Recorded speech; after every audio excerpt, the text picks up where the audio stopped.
6-ാം തീയതി രാവിലെ കോഴിക്കോട് എത്തി. തിരിച്ചു പോകുന്നത് 10-ാം തീയതി ശനിയാഴ്ച വൈകുന്നേരമുള്ള വണ്ടിക്കാണ്.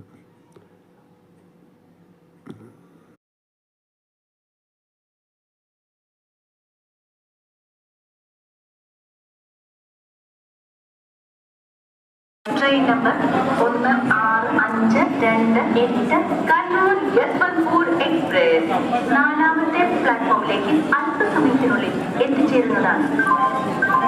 यात्रीगण कृपया ध्यान दें, गाड़ी संख्या 1652 कन्नूर यशवंतपुर एक्सप्रेस थोड़ी ही देर में प्लेटफॉर्म क्रमांक 4 पर आएगी. For the kind attention of passengers, train number 16528 Kannur Yeshwantpur Express will arrive shortly on platform number 4.